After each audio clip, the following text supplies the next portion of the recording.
Brigadier साहब आवाज आ रही है? जी जी आ रही है। ब्रिगेडियर साहब, आज का फैसला बड़ा अहम फैसला है। जुडिशरी के अंदर से भी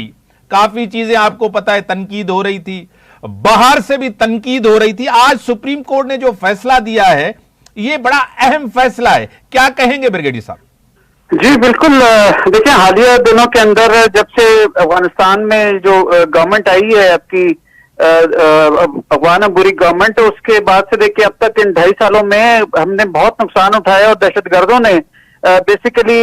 2-3 तरीकों की वजह से उन्होंने एक नई जान उन्हें पड़ी है। एक तो ये कि अफगान तालिबान उनकी सपोर्ट कर रहे थे, और दूसरा ऐसे एलिमेंट्स जो कि पाकिस्तान में बदअमनी फैलाने के दर पे थे, और स्पेशली इस तरह के जो लोग उनके सहूलतकार थे अफगानियों के, जो यहाँ पे जो है अटैक कर रहे थे, उनको अदालतों में जो मिलिट्री जो अदालतें थी उनका खत्म होने की वजह से उनमें डिटेरेंस या सजा का खौफ खत्म हो गया था। तो अब ये जो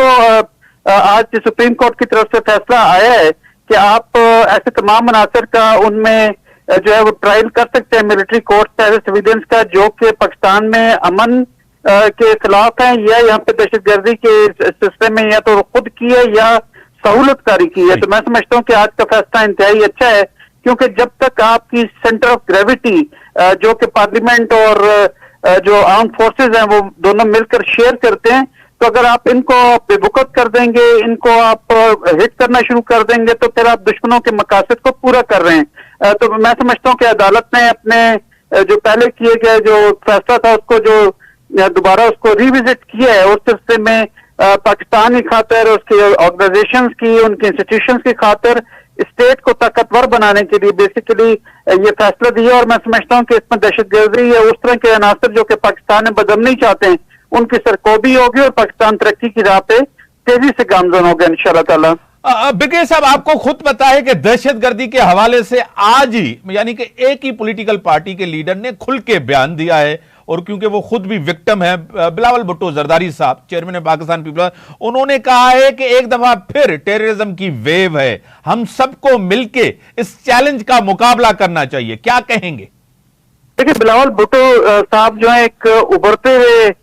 नौजवान क़यादत है, और उनकी अपनी मदर जो है वो दहशतगर्दी का शिकार हुई है। तो उनसे बढ़ के उस दुख का, उस दर्द का, उस कर्ब का कौन जो है अंदाजा लगा सकता है। तो उनकी कई भी बातों में जो डूबा हुआ दर्द है वो मेरे ख्याल में वादे तौर पर झलक रहा था, और वो पाकिस्तान की कौम की खातिर उन्होंने ये पोजीशन भी हमेशा से वो लेते चले आए। उनके खास करके उनकी पार्टी खास तौर पे जो है इसका वो जो इजहार करती चली आई है कि ऐसे तमाम अनासर जो कि पाकिस्तान में दहशतगर्दी या किसी इदारे के खिलाफ अगर काम करते हैं तो उनके खिलाफ सख्ती से एक्शन लेना चाहिए, क्योंकि जब आपकी स्टेट स्ट्रांग होगी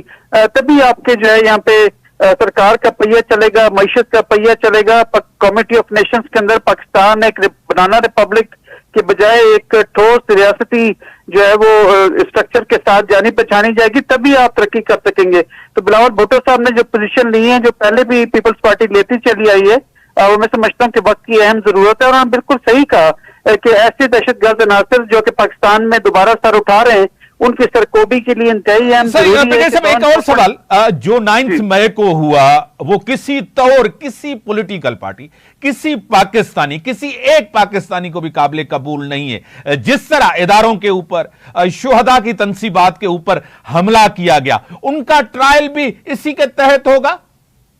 देखिए मैं समझता हूँ कि इसको बड़ा वाज़ेह तौर पे ये बारीक लाइन है कि अगर आप सियासी वर्कर्स को इसमें ट्रायल करते हैं तो उसमें आपके पास ठोस सबूत होने चाहिए अदालत के पास, ताकि ऐसा कोई भी तासुर ना उभरे कि किसी खास मखसूस पॉलिटिकल पार्टी के खिलाफ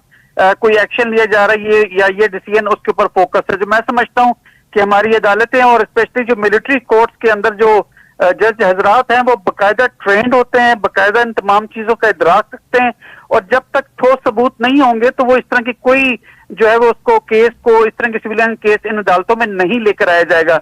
इसके साथ साथ जो मिलिट्री जो कोर्ट्स हैं, इनके किए गए फैसले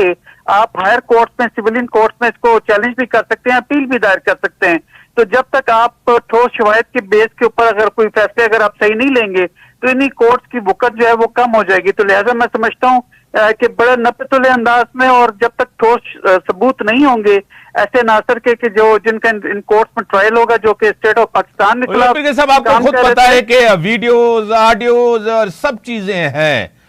किसी से ढकी छुपी ये बात नहीं है, आपको भी पता है, मुझे भी पता है।